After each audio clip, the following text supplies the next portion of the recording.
Founded over 30 years ago, Gillespie Group is a full-service residential and commercial real estate firm based in Lansing, Michigan. With an eye to the future, Gillespie Group is fueled by strategic development with a passion to find creative solutions for real estate development needs.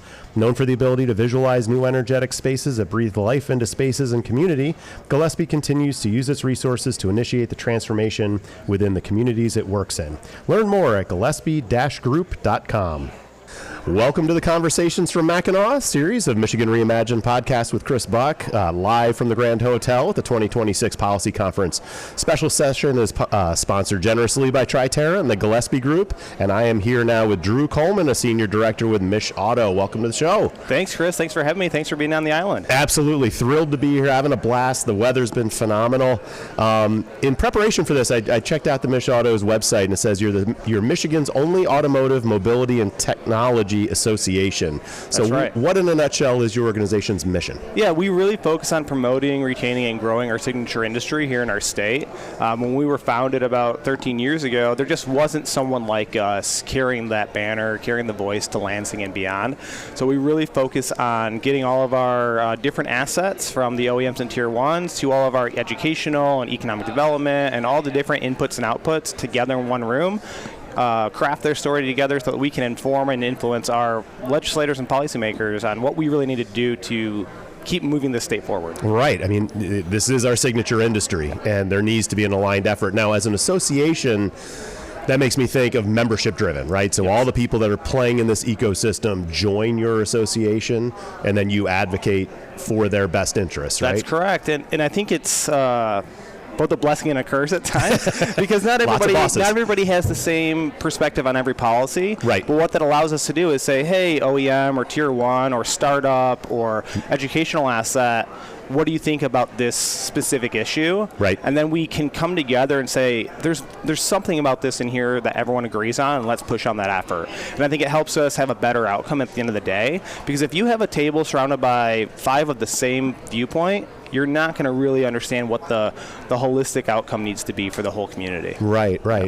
And again, I applaud your website because it was a really good tutorial for I mean, again, I'm very bullish on the automotive industry. I'm maybe a little closer to it from an economic development perspective than the average citizen. But if you go on MichAuto's website, you see 3 basic tabs, and you've got advocacy, talent, and industry transition. And I'm really interested in all 3 of those, so maybe we can just talk for a minute. So advocacy is kind of what you're talking about, right? As far as policy and streamlining and making it easier for these folks to evolve and survive and go to where the puck is headed, not to where the puck is, right? So that's the advocacy. I think most people can understand the legislative efforts that you put into talent. Talk a little bit about talent. What's MichAuto's role in talent? Well, again, I think advocacy, talent, and transition are really all tied together. In the talent space, there's a lot of organizations out there. Michigan Works is an incredible agency for the state. We've got our educational assets at the university and community college level. What we're really focused on is early exposure and experiential learning, because we did a perception study about 2 years ago, and more than half the young people in Michigan have 0 interest in going into this industry. And if you just do the quick math, that's not sustainable. No kidding. Right? But they don't know what they don't know, just like a lot of other folks. I was lucky. My dad, brother, uncle, grandpa all retired from an OEM. Okay. So every summer I got to do the summer day and go in and this is where I work, and that experience isn't really attainable like it used to be. So over the last couple of years, we've taken about 3,000 students out to R&D centers, headquarters, manufacturing plants, and said, hey, this is what it looks like. Had an engineer kind of walk them through and what a day looks like, and this is how I got to where I am. So we think it's critically important to have that opportunity for these young people to get that light bulb and say, wow, I can do this, and I see myself doing this. We heavily invest in the Square One Education Network, so robotics after school program. Nice. We've helped upskill that program from about 150 to over 350 teams in the last few years. We take students to the auto show, to the battery show. It's really about showing them that it's right here in their backyard, and they can go in that direction if they choose. I heard someone mention it, just factory work as dark, dirty, and dangerous. Right. And even seeing 8 Mile again recently, which is now almost 25 years old, but even that type of representation of a stamping plan or whatever. I mean, the point is that our youth need to understand that if you're into AI and if you're into robotics and you're into engineering and just making things, if you're a tinkerer and have that kind of thing, go and look at this, because it is very different than what it used to be in the 70s really all about and 80s. Solving problems, right? If you think that you can do something better, faster, more efficient, that's what we're looking for, and you can do, and that's applicable to all parts of life. So we really want to, inspire those young folks, and it's not just the making or designing, like the supply chain management, legal, accounting, finance, HR. There's a function in all those fields here in Michigan. 1 in 5 jobs is tied to this industry. So it's critically important that we really increase the aperture of that supply chain that we have of the young people coming into the industry. Right on. Headquartered in Lansing, Triterra has been creating healthier communities throughout Michigan since 2008. Their expertise in brownfield development, environmental consulting, and natural resource management needs provides practical solutions for developers, property owners, and governmental entities. For responsive service tailored to your best interests, call the Triterra team at 517-702-0470 or visit triterra.us.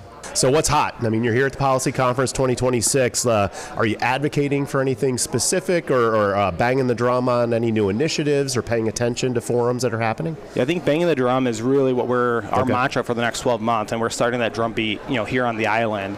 This is an incredibly consequential year for us in Michigan from an election standpoint.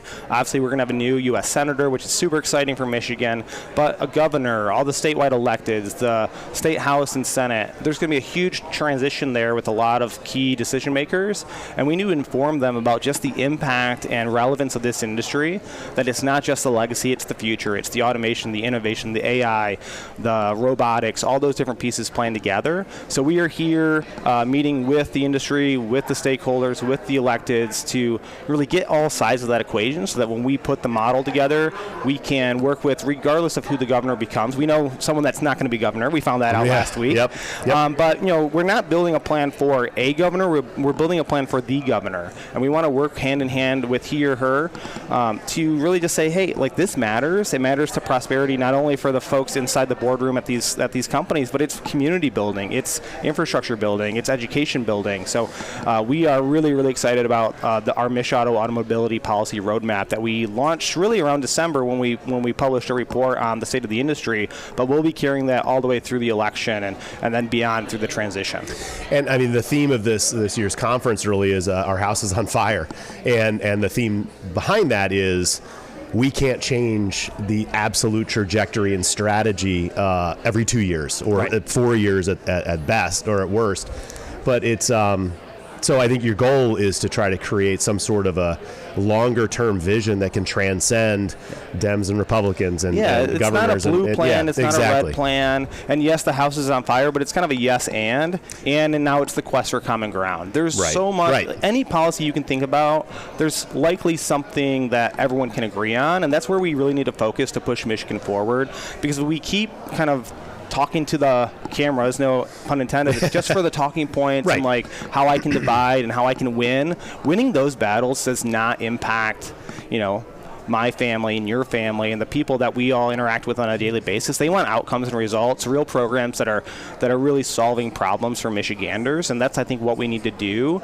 And we can't have this back and forth, like, if you want to rename a program that's working to put your stamp on it, let's do it. But breaking things just to break things is not sustainable in Michigan, and there's too much at risk. We are facing a rapid transition from technology implementation to threats from abroad with manufacturing prowess that's being pulled away from us. Since 2000, Michigan's got 1 new OEM plant. The South has 14, right? Let's do the math, right? It just doesn't work in our favor if we keep trying to fight ourselves. We need to work together and solve problems as a team. Good for you. I love it, man. Is there anything else that you want to let our listeners know about the MichAuto mission? Well, again, we are a broad-based coalition from OEMs and Tier 1s to universities to law firms, accounting firms, and everyone in between. We are a stakeholder community. We'd love people to join our cause, come on board, reach out to us. We want to have a conversation. We want to solve problems. So thanks for having us. Absolutely. Now, you mentioned joining your cause. Like, who are your partners? Who do you kind of lean on already, and who else might you want to have at the table to help you get your mission accomplished? Yeah, so we have a number of OEMs. We have an OEM and a Tier 1 that lead our advocacy committee. We have 2 very large Tier 1s that lead our talent committee. We have R1 universities as well as private universities and community colleges, banking and accounting and law firms, real estate firms, Gillespie Group if you're listening. It's really anyone that should have a seat at the table. We want to be a part of the conversation, because we can only create lasting solutions that truly impact all facets of the industry if all those voices are with us.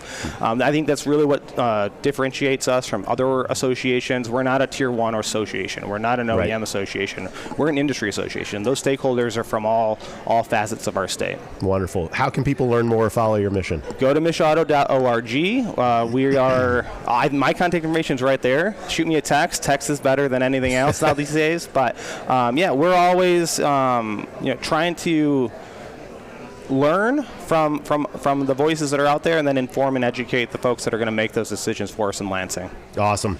Drew Coleman, Senior Director of MichAuto, thanks for joining me here today. Thanks, You're Chris. the man. All the best on your mission, and thanks again to our friends at Triterra and the Gillespie Group for allowing me to be here at the beautiful Grand Hotel on Mackinac Island.